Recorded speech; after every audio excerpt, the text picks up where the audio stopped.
showroom, Dunsmore Jazz Room, or outdoors at the Belvedere under the stars. Or stop by Maggie's Lounge where there's no cover and no reservations. Visit croonersmn.com for details.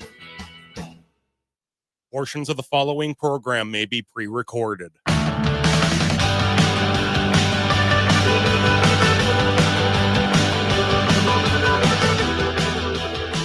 Broadcasting live from the studios of AM 950 KTNF, the progressive voice of Minnesota. Welcome to The Gailey Show. Also streaming on our YouTube channel, youtube.com/@TheGailey Show. In studio with me, executive producer Jim Pounds. Hey all. And Brett is in the control room making this ship fly today. Hey, Brett. Doing my best, but yeah, doing good. How about you? Is it, what is the weather again? I just missed it. Is it going to be nice finally? Just Raining. spring crappy outside, I think the best way to put it. Light mist that kind of turns into slush. Damp. It's Spring damp crappy. outside. That is exactly what it is. It's a perfect way of describing it. Okay, well, our call-in number, 952-946-6205, 952-946-6205. What is on the show today? So MAGA Trump's Project 2025 attacks on gender-neutral U.S. passports is being challenged in court. This is important as Denmark and Finland have now issued travel warnings to their trans citizens about coming to the U.S. based off of this passport fiasco. The MAGA Project 2025 Trump budget is going to shut down the Division of HIV Prevention at the CDC, because that's what we want to be doing right now, is shutting down research into HIV prevention.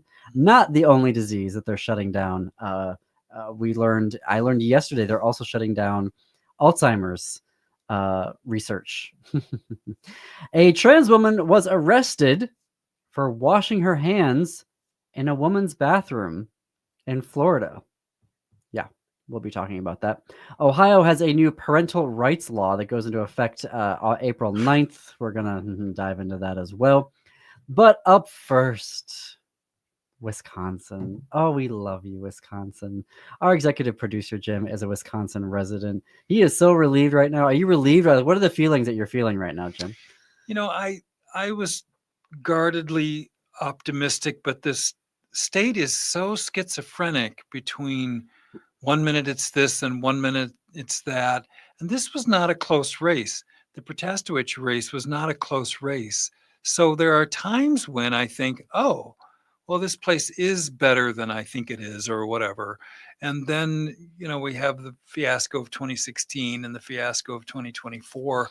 And so I'm not sure what to make of it, except that it sets up the very real possibility that with some luck and some hard work, we can flip the state Senate. In 2026, we can turn at least one and perhaps two, and I'll be optimistic and say 3 House seats. Certainly one is important and almost a done deal now. So the outlook for Wisconsin, which is one of many states struggling for its existence, like Virginia, like North Carolina, like Nevada, is, and like Michigan has been, is a little more rosy today. And I think a lot of people voted against Musk, which, you know, whatever, however they justify it to themselves. They just made their future a little less dire in Wisconsin than it would have been otherwise. That's about the most optimistic I can be. Well, yeah, it is interesting to me. 2 years ago, we had a Supreme Court election, special election in April, and 11-point win for Janet Protastowicz to be on the Supreme Court. 11 points. That was the biggest spread of anybody in that state on a statewide election winning. And now here we are again, 2 years later, a 10-point win for Judge Susan Crawford, and also for Superintendent Jill Underly. She won her race by, I believe, 10 points as well. So it's interesting to me to see such a huge spread when 4 months earlier, Senator Johnson? No. Baldwin. You'd think I would have that emblazoned on my brain. Senator Tammy Baldwin eked out a win in Wisconsin. And so it's the composition of who shows up. A presidential election, it looks like all the rats come out of the, sinking ship and vote, and then they go back underground and they don't come out for these off year elections. And also, I think we haven't seen the numbers, but I fully believe that young 18 to 29-year-olds showed up because that was the key factor for Protastowicz. I don't think we've seen those numbers yet per se, but it was 2.3 million folks voted. There was only 1.8 million 2 years ago for the Supreme Court election. So huge turnout in Milwaukee. Right. Certain polling locations were running out of ballots. It was, and the margins. I saw a graphic article earlier today that was showing the direction change of the vote since November, and every single county, with the exception of one who hadn't reported out their data yet, which was, their votes yet, which was weird to me. But every other county moved towards the progressives and the liberals in this election. Like not a single county went in the opposite direction. Columbia County, which hadn't come in last night, did go for Crawford, by the way. So that was the 22nd blue county and out of 60-something counties in the state. Interesting that also Brown County, where Green Bay is, which has traditionally been a Republican county, also went for Judge Crawford and for Superintendent Joe Underly. So very interesting there. I find it interesting that we're seeing today the man who said this was going to be the most important election in Western history, civilization, is now going, well, I thought I knew I was going to lose. Musk. And now there's reporting that he may leave the administration sooner than expected.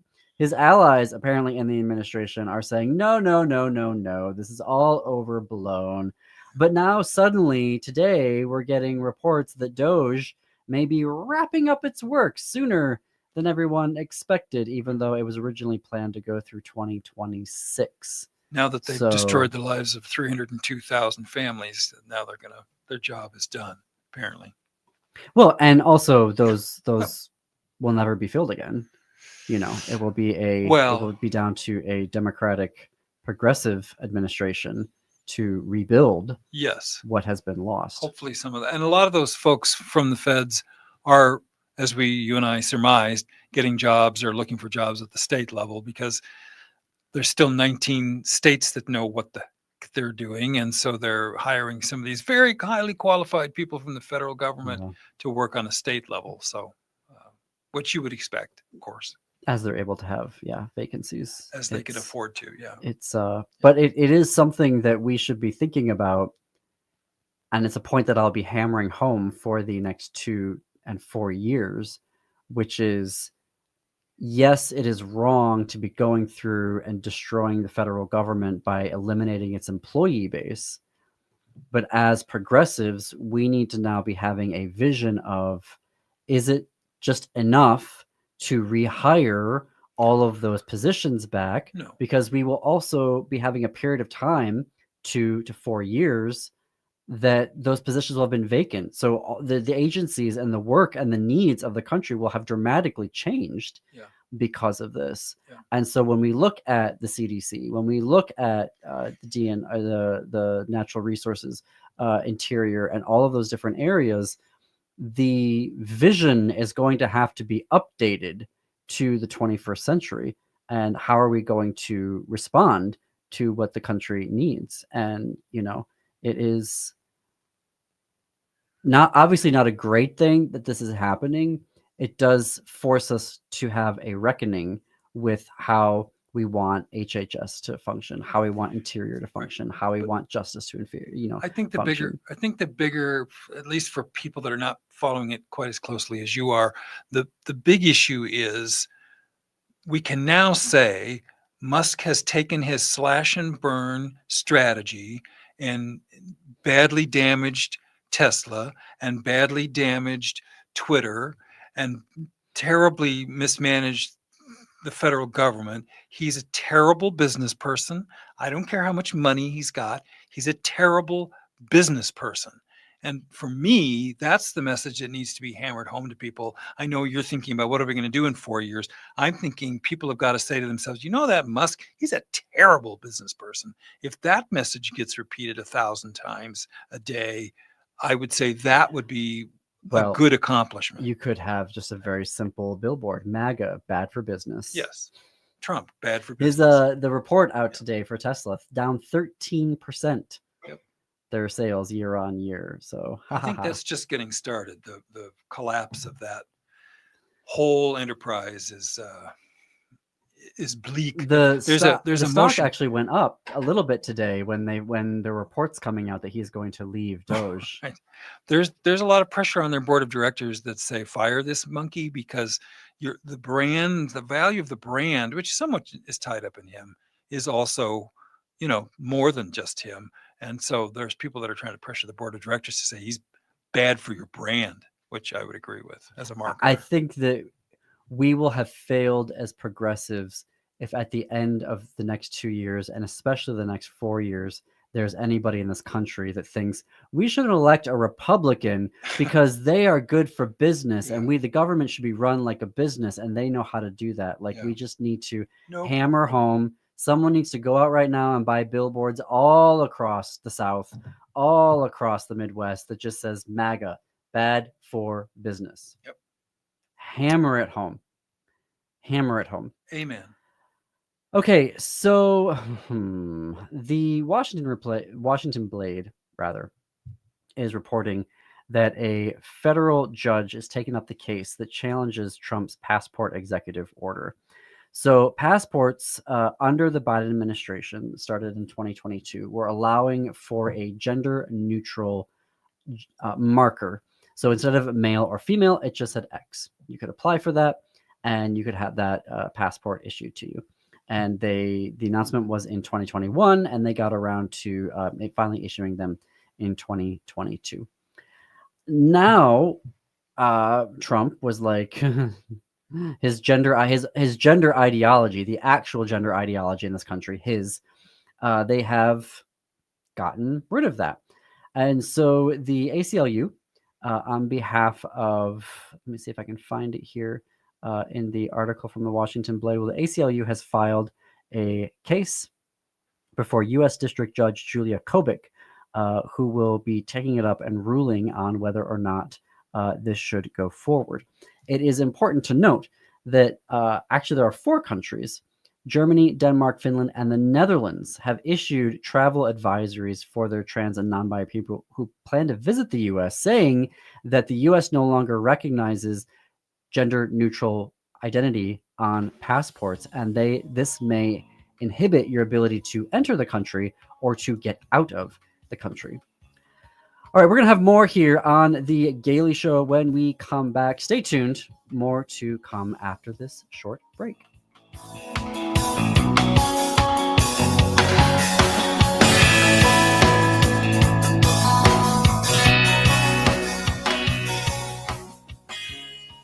I'm Lydia Millard, and I know that when businesses shut down and safety declines, people lose faith. In Minneapolis, this is why we need new leadership for Ward 10. I'll bring everyone to the table to create a place where small businesses thrive, where neighborhoods feel safe, and where housing solutions make sense. I'm not a career politician. I'm one for you. Join me at the DFL caucuses on April 8th at 7 p.m. and let's rebuild our community together. Learn more at LydiaMillardWard10.com. Prepared and paid for by the campaign fund of Lydia Millard, Ward 10. This is Chad, owner of AM 950. Our station is located on a marsh, and we do our best not to disturb that environment. So I was thrilled to discover Natural Lawn. Their safer products and soil tests ensure that your lawn will be healthy, lush, and green. I don't even have to worry about bringing my furry friend to the station, thanks to the great care from Natural Lawn. I highly recommend Natural Lawn to keep your lawn beautiful, healthy, without compromising safety and sustainability. More at naturalawn.com. You want to feel important. You want to be part of something bigger, something that matters and that can help change things. You want to feel like you belong. We felt that way too. I am Sergeant First Class David Crow from Farmington, Minnesota, and that's why we did something about it. We aren't just Minnesota Army National Guard soldiers. We are people just like you, and together we can make a difference. Take on your legacy. Visit nationalguard.com/MN to find out more. Sponsored by the Minnesota Army National Guard, aired by the Minnesota Broadcasters Association and this station. Hey all, Matt McNeil here. Join me in the love fest that's my show, The Matt McNeil Show, airing 3 to 5 weekday afternoons on AM 950, the progressive voice of Minnesota. As the dark ages return, this time with an orange hue, I'm not going to stop calling out the incompetency, hate, stupidity, ignorance, evilness, racism, pettiness, horrifically unfair, and bigoted policies of the right. The one thing they want us to do is conform, and I'm just not going to do that. Come along for the ride. I'll keep the fire warm. The Matt McNeil Show, 3 to 5 p.m. weekday afternoons, right here on AM 950. I'm Josh Bassay, a lifelong Minneapolis resident, longtime union organizer, and public school parent. This city shaped me. Its schools, its people, its opportunities. For over a decade, I've stood with workers, fought for fair wages, and helped build strong communities. Now I want to bring that leadership to City Hall. I'm running for City Council in Ward 8 because I believe we need a city that works for everyone. Caucus for me on April 8th, and let's move Minneapolis forward together. Learn more at joshb4ward8.org. Prepared and paid for by the Neighbors for Josh Committee. This is Andy Otto, your host of Twin Cities Pride Amplified, inviting you to join us this Saturday at 3 p.m. as we visit with Oline and Karen from Quatrefoil Library. Quatrefoil Library has a unique history here in the Twin Cities. Its role in the LGBTQ+ community continues to grow and is more important than ever. Join us this Saturday at 3 p.m. right here on AM 950. The progressive voice of Minnesota.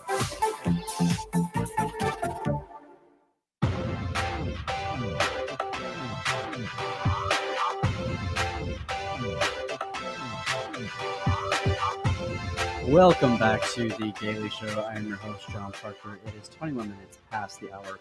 Our call-in number, 952-946-6205, 952-946-6205. What is your take on why progressives won last night in Wisconsin?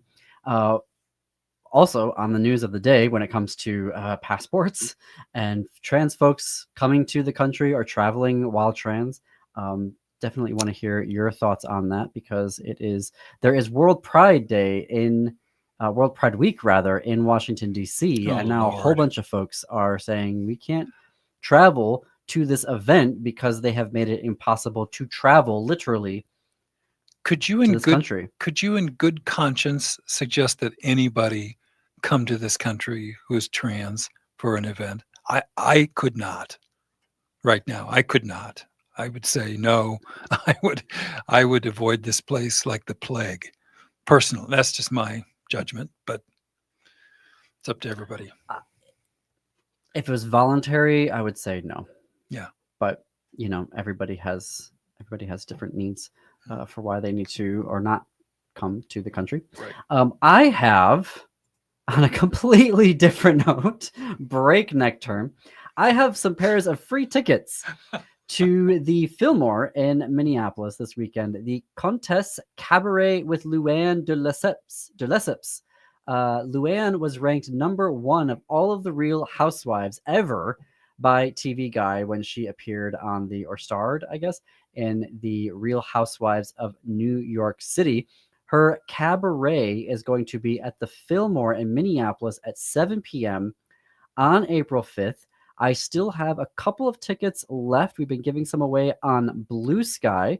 So if you would like a pair to go to the Fillmore, Minneapolis, 7 p.m. to see the Countess Cabaret with Luann de Lesseps, you can give us a call, 952-946-6205, 952-946-6205. The next two callers will get a pair of tickets. So can we just let folks know that we'll need their name, their phone number, and an email address? Well, control room. Brett will take care of all of that in the control room. Giving people a heads up. But yes, when folks call in 952-946-6205, you can get a pair of free tickets this Saturday to go see something fun and lighthearted, a cabaret show, because we need to take breaks, folks.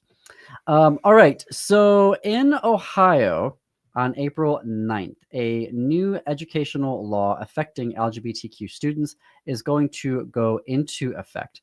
Lauren Cohen, Kent State News Lab, Ohio News Connection collaboration, has that story for us.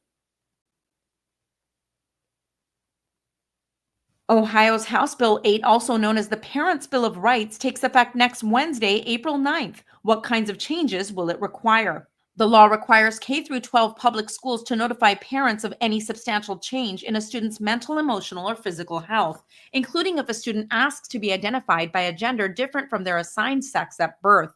While supporters say the law ensures parental involvement, educators and advocates for the LGBTQ+ community have voiced concerns. School counselor Carrie Frederick says the law may damage the trust between students and school staff. It really puts counselors and other people in this rock and a hard place position because it's so absolutist. Critics also say the law's vague language creates confusion over what must be reported, and some educators say it conflicts with existing ethical standards that discourage outing students. The Ohio Education Association and School Counselor Association are reviewing the new law to help staff comply while supporting students. LGBTQ+ advocates worry the policy could increase stress for students who are wrestling with how to talk with parents about their gender identity. Mallory Golsky of the Kaleidoscope Youth Center says Ohio is adding to a pattern of legislation that targets young people. It's part of such a long string of attacks against their identities and their very right to exist. Supporters of the bill say it protects a parent's right to make decisions about their child's education and well-being. Opponents are urging schools to adopt inclusive practices while complying with the law to help all students feel safe and supported. This story was produced with original reporting by Lauren Cohen for Kent State News Lab in association with Media in the Public Interest and funded in part by the George Gunn Foundation. For Ohio News Connection, I'm Farah Siddiqui. Find our trust indicators at publicnewsservice.org. All right. Well,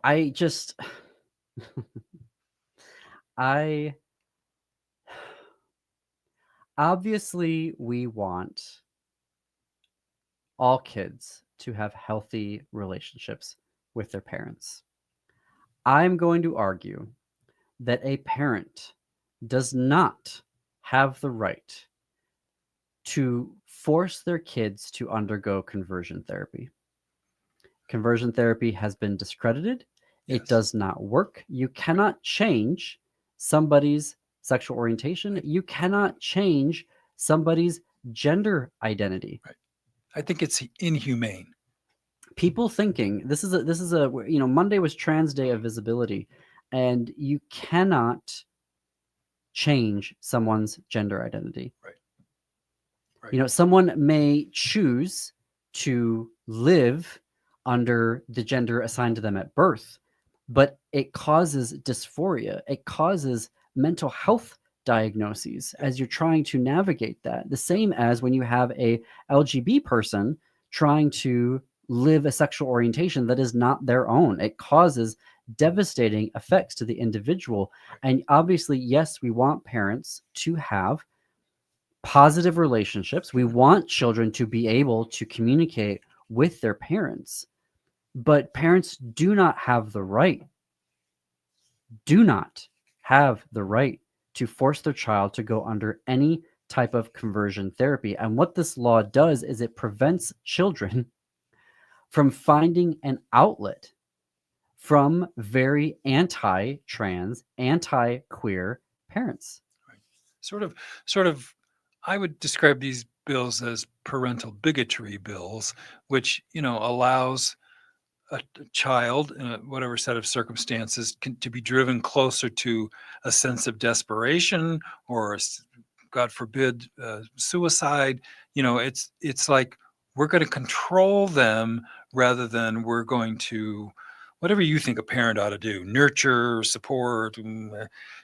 There's a positive way to interact and there's a dictatorial way to interact. People don't want to talk about this part of it because they think, oh, well, parents should know about things. And it sounds so obvious, right? Here's the situation. You could have a child who is gay or trans, and they just want to talk to the advisor of the Gay Straight Alliance. Yep. They just want to talk to them. They don't want to come out to their parents. They don't want to do anything else. They just want to talk to that person so they can have an honest conversation. Right? This law would then require them, the staff, to reach out to the parents. You could have a violent parent who now physically assaults the child. Right. Well, it enables the Karen parent who we all know is a negative, potentially destructive person to make that child's life miserable and or worse. So we're going to pick this up here because this is such a huge issue anti-child. about the role of parents in supporting children. We're going to take a quick break here. Please support the advertisers and businesses supporting AM 950 because they make this show possible. Tell them you heard about them on The Gailey Show.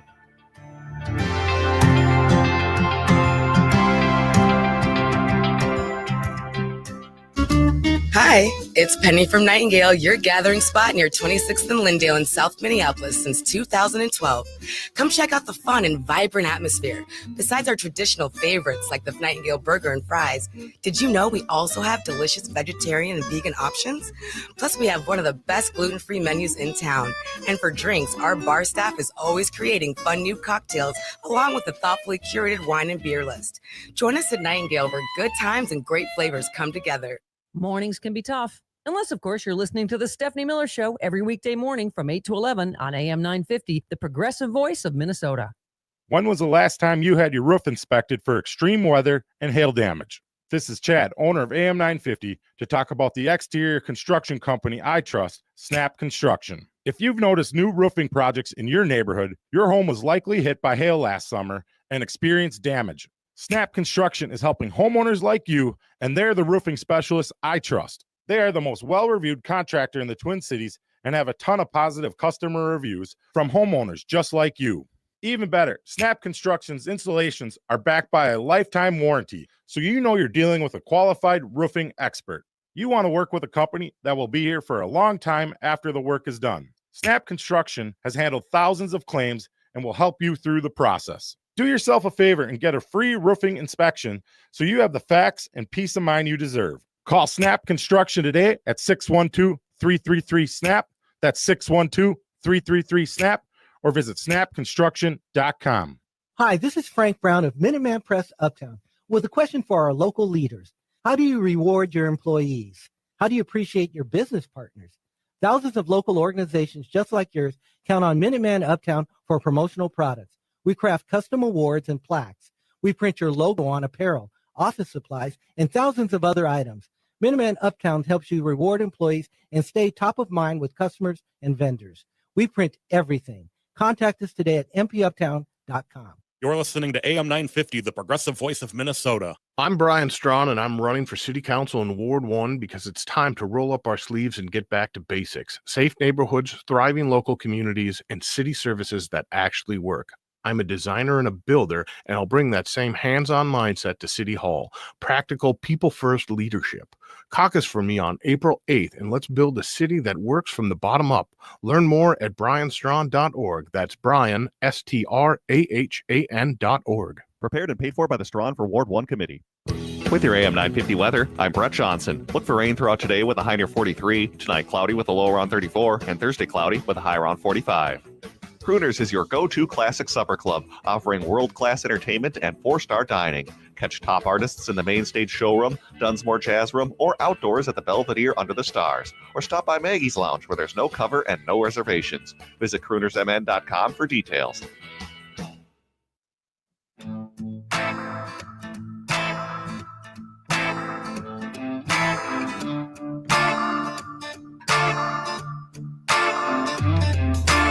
Coming to you live from the studios of AM 950 KTNF, the progressive voice of Minnesota. Welcome back to The Gailey Show. It is 33 minutes past the hour. I'm your host, John Parker. In studio with me, executive producer Jim Pounds. Our call-in number, 952-946-6205, 952-946-6205. While you need to call that number, I still have a couple pairs still of tickets to give away to the Countess Cabaret with Luann de Lesseps. It is Luann is going to be at the Fillmore in Minneapolis on Saturday, April 5th at 7 p.m. Luann, I don't watch the I'm not one of those gays that watches the Real Housewives of any of them. But of any place, of any place. Maybe if there were is there a gay version? There probably should be.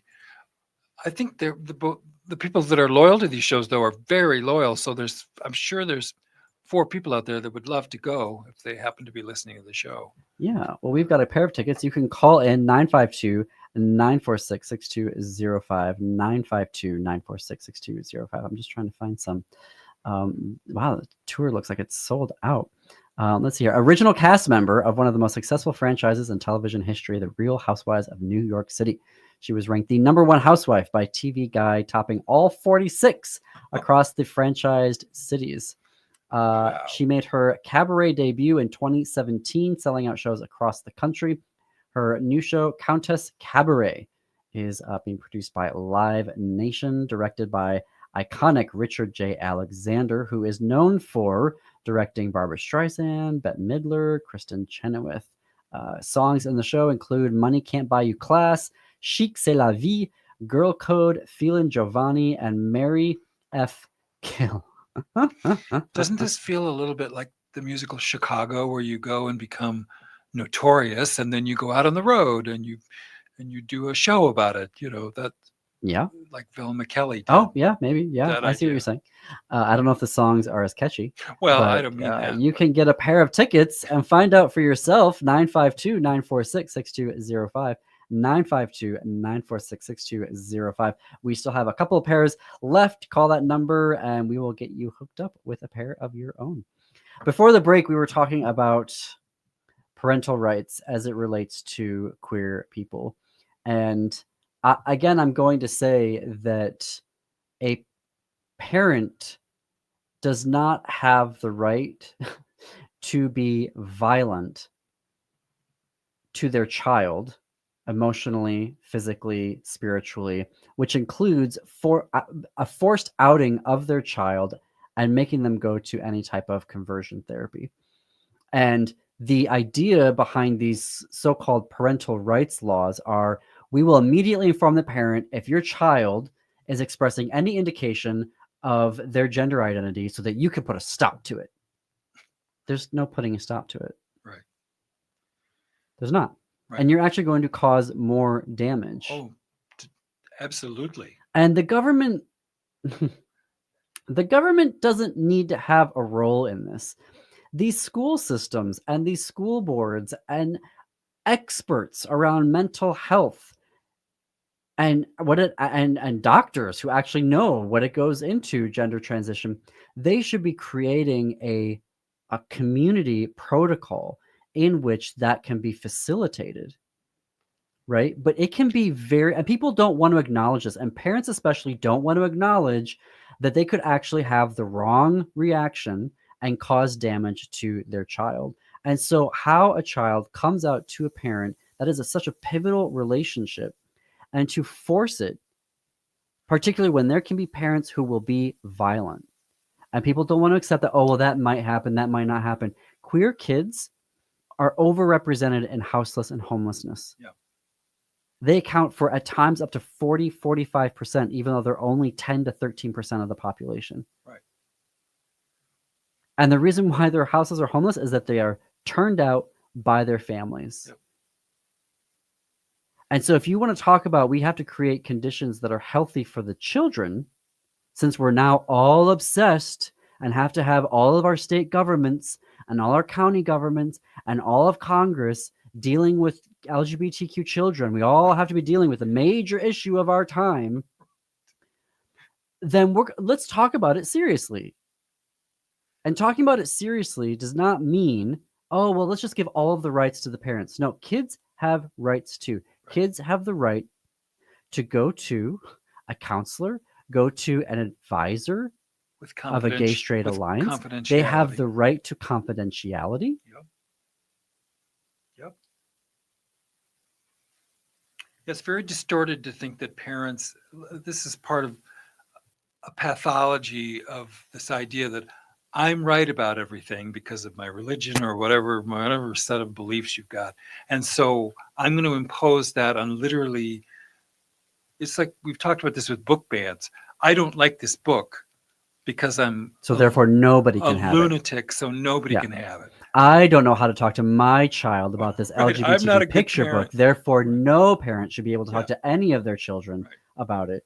You know, people that are like, I don't have kids and I don't like the idea of gender transition or pronouns. So I have to have a say in this. That's another thing about this. You don't have to have a say in it. No, butt out. I would say if it comes up at drinks or at a game night and people are like, what do you think about gender transition? I don't need to have an opinion would be a great answer. Yeah, I don't know enough to have an opinion. Not even that. I don't need to have an opinion. I don't think the government should be involved with that. I think that's a conversation for professionals. Yep. People with a license instead of just a big mouth. But that's common sense, I think. Well, you would think. All right. So we had a story a few weeks ago about the police going into a women's bathroom and falsely accusing women who were in there of being transgender.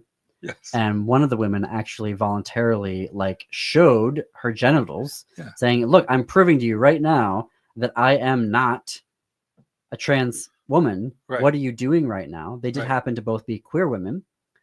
And now in Florida, we have a individual, 20-year-old trans woman who was arrested at the Florida State Capitol. This is per LGBTQ Nation, the news agency. Marcy Reitgen.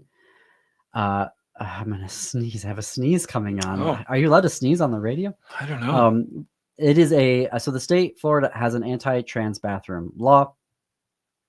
She said that she alerted people and said there's no way that police are going to arrest her. She informed Florida lawmakers that she was going to enter the state capitol, that she was going to use the restroom, that she was going to include a photo of herself so they knew who to look for in her communication. Yeah. And she wrote to them saying, according to the Tampa Bay Times now, that she wrote, I know that you know in your heart this law is wrong and unjust. I know that you know in your heart that transgender people are human too, and you can't arrest us away. I know that you know that I have dignity. That's why I know that you won't arrest me. 2 cops met her at the restroom. Marcy decided, no, I'm going to go in anyway. Mm-hmm. And at first, they said to her that they would just give her a notice to appear before a judge. But then she became, quote unquote, according to the police report, sassy. Oh. So they arrested her. There's the old. Oh, boy. That terminology just tells you everything you need to know. Don't sass me. Well, but I mean, remember the word uppity? Oh yeah, I know exactly what you're talking about. Right? Yeah. And this, they will try to sit there and say, oh, well, we're not creating segregation again. We're not, that's not what this is. No. We are using the same police apparatus that we used to enforce segregation. Yep. We are now using again. Yep. She doesn't know her place, quote unquote, right? That's the same baloney that's been going on for hundreds of years. And shame on those 2 officers, I will say. Well, and what is she supposed to do when she goes into the men's bathroom? What do we think the men are going to... Let's talk about... Right. Let's bring back Rahm Emanuel, by the way, former mayor of Chicago, who's like, if I would have known all I had to say was I'm trans, I could have gone into the women's bathroom. I would have done that, you sick freak. Yeah. Then what are you going to do when a woman walks into the bathroom? Right. Well, I guess people are supposed to take a glass of water out onto the lawn and pour it on your hands and then wipe your hands on the lawn. I guess that's what we're down to in terms of common sense. But I'm sorry, but that's Florida. I don't hold it up to a high standard. The law, quote unquote, applies to any public restroom facility at a public school, a university, parks, prisons, any other government building. It is not part of does not apply to rather businesses and healthcare facilities. But there are reports from trans and non-binary Floridians that they have been confronted, harassed, and intimidated in restrooms that are located within private businesses. Yep. You and I have talked about this. I don't know how people are staying in some of these places. We know some people that are doing this in states that I just don't know how they do it. Not that any place is perfect by a long shot, but in my own mind, I thought if I've got to put up with that kind of crap every time I walk out of my door, I'm going to see if there isn't some place better to live. And it will harm these places that have mistreated people like this. They're going to lose a lot of very talented workers and citizens and, volunteers and all that. They're going to give all that up for an issue that is none of their business. And it's going to harm their states because their egos are bigger than their brains. And it's tragic, and it's very human, and it's tragic. Yeah. I mean, it's something that I think about why did I stay in Michigan? Yes. In a very homophobic part of Michigan. Yes. For so long. And it is this weird psychology that you have. And I don't mean weird as in I'm pathologizing folks. It's a confusing trying to reconcile that this is your home. You're claiming it as your home. You're trying to create a life. You're trying to have a job. You're trying to buy a house or, have an apartment, and you're trying to have a friend life, and you're trying to have a romantic life. And it's almost, for me, and again, I just want to speak for me. I would say that I was so used to swimming in that water that I didn't realize I was drowning. Yeah. Yeah, you sort of don't want to know that, right? You don't want to fixate on that because you've got to live every day. And when I came to Minnesota, I actually remember at my first Pride walking along and feeling the instinct of, people can see me. Mm-hmm. People will know, like, should I be here? Like, I still had, because there were no Pride festivals where I was from in Michigan. They didn't get them until like a few years ago. Right. Which tells you a little bit about Michigan, or at least Northwest Lower Michigan. And looking at you, Traverse City. And I had that residualness, when I started working for a community college here in Minnesota. I was like, wait a minute, I can be out and they can't fire me for this. And I actually have a law that I could rely upon if they tried to fire me or discriminate against me, that I could hire an attorney. That was wild. And now I sit here having been in Minnesota going on 14 years this August. And that's what I think about when I look back is why did I stay in Michigan for so long? And part of it also was economic. Yes. When you're in a tough economic situation, the idea of I've got to find another job, right, and then I've got to find some place to live, and how do I save up enough money to pay for the first and down payment on an apartment in Minneapolis or in the suburbs when I'm barely making it, paycheck to paycheck where I'm at in Traverse City, Michigan. I mean, it is a difficult. It is. And you have friends and some sort of support system, even if it's not ideal. And I get all of that, or people's families are from there, but still, don't rule it out as a possibility. Don't rule it out. We've got one last break, but still lots to get to here on The Gailey Show.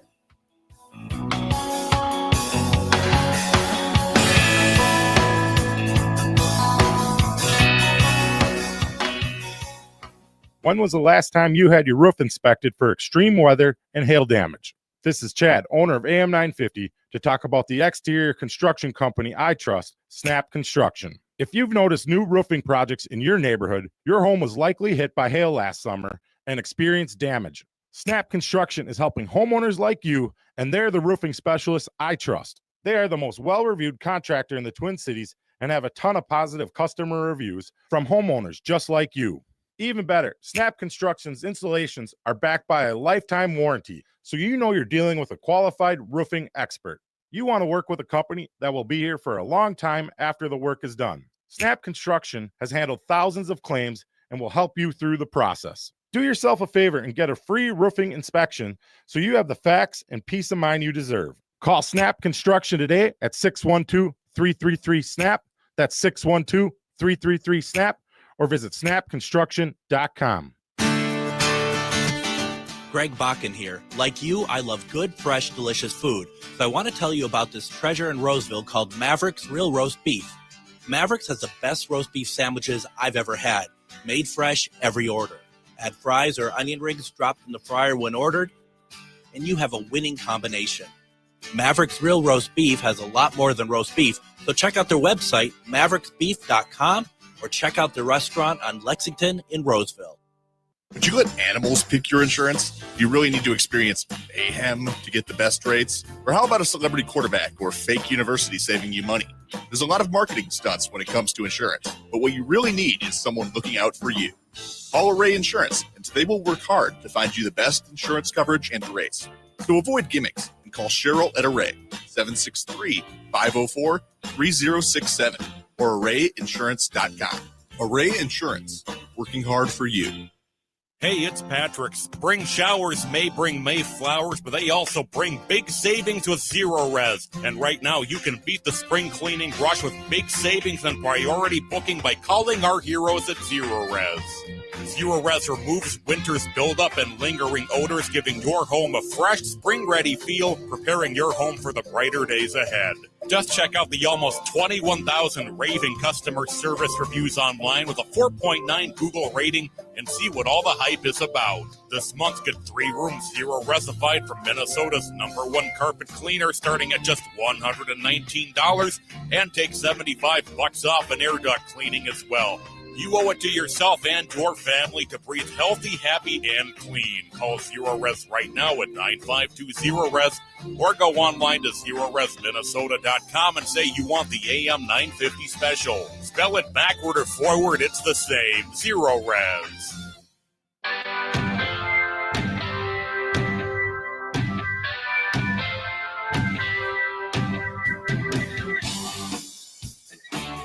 You are listening to The Gailey Show on AM 950 KTNF, the progressive voice of Minnesota. John Parker, your host here in studio with executive producer Jim Pounds.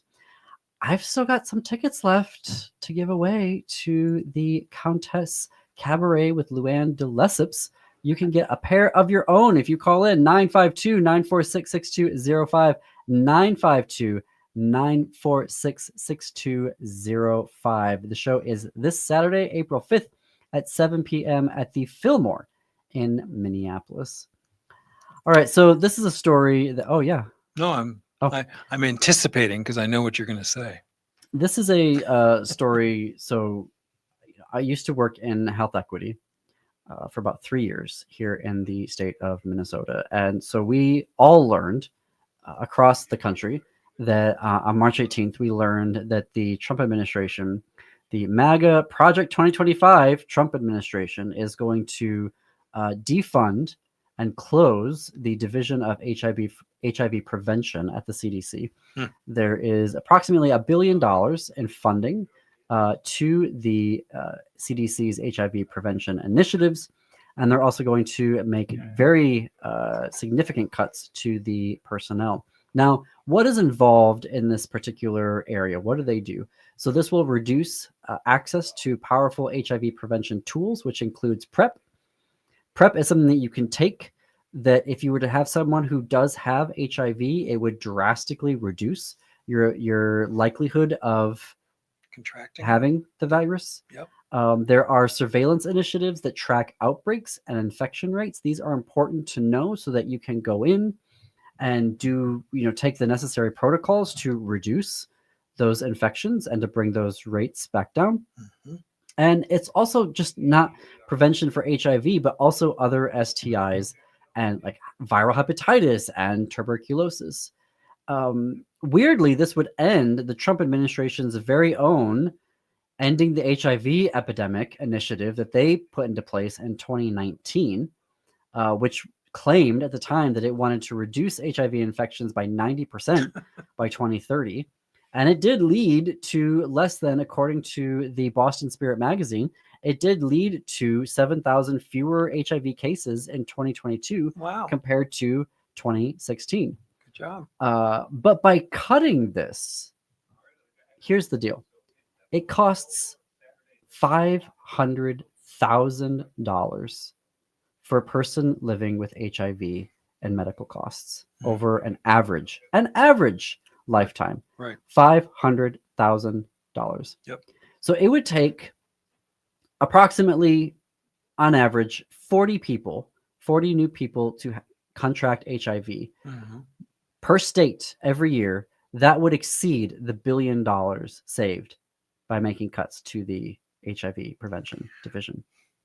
Well, and it's the whole idea that the government, and this is the difference between MAGA and good people, is that good people believe government can help us, help some of us somehow, and be looking out for us in some way. And MAGA, I don't know what they actually believe, because of course, if you're a billionaire, you just think, well, I'll just go buy whatever it is I need, right? Nobody's going to take care of me because I have more money than God, and so I can do whatever I want. But that's an artificial life. There's only 6 million adults that live like that, and the other 252 million of us slog along in some other way. So the idea that government is somehow wasteful because they don't need it is patently false on its face. And it's sort of a horrible ideology, sort of an inhuman ideology. And this is just more of the same. Taking away Alzheimer's research, all of this is inhuman. It's inhuman, in my opinion. And we don't want to say here on the Gailey Show that government was perfectly efficient. No. And there was no fraud or waste. No. There was, which is why we created the Inspector Generals. Right. And the Inspector Generals were told, hey, something's up is happening over here. Please go investigate. They would go and investigate. Yep. They would find what was going on. Yep. They would determine, no, yeah, there are real allegations here. Yep. We are going to bring charges. We are going to deal with the situation. Yep. They got rid of them. Yep. And so now here we are ending a program like research into Alzheimer's, like all of these other areas where we're just basically saying we are no longer going to research healthcare. And this is, we're the Gailey Show, so we're focusing here on the division of HIV prevention. But this is getting back to the larger conversation of when we reclaim Congress, when we reclaim the presidency in 26 and in 28, what is our vision? What is our progressive vision of healthcare? And it's going to have to be radical because we don't have a choice at this point because they are shutting down everything. They have disconnected us from the World Health Organization. They are shutting down all of our research divisions. They are slashing the CDC. They're ending the vaccination programs. Well, there's a very good chance, experts are saying we dodged a bullet in 2020 with that pandemic. Now we don't have our government looking out for that or protecting us. So if in the next 4 years, 3.5 years, another pandemic comes along, we may not have to worry about taking back the Congress because we are at such profound risk of a pandemic that could be much more virulent and much more deadly, and we have no protection from our government. I think it's not unreasonable to say at this point that if a pandemic or an epidemic were to come to the U.S. or start in the U.S., that we would not have the governmental infrastructure anymore to immediately respond to what is happening. I don't think that is a big leap to say that or outrageous to say that. No. But we need to have on our side, we need to get on board. The entire left needs to get on board with the idea of a Medicare for all. We need to have an overarching vision now because you can't take it piecemeal anymore because they are destroying the infrastructure. Right. So little tweaks to here and here and here that the Democrats have been doing. Yep.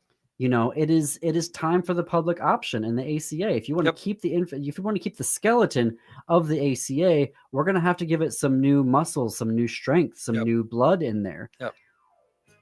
And you're right. We're going to have to embrace the idea of radical, which we don't have a choice. We need to grow up about that word. We don't have a choice. But that is all for us today. The Matt McNeil Show is up next. After that, Native Roots Radio. And until we see you back here tomorrow at 2 p.m., keep it queer, America. Keep it queer.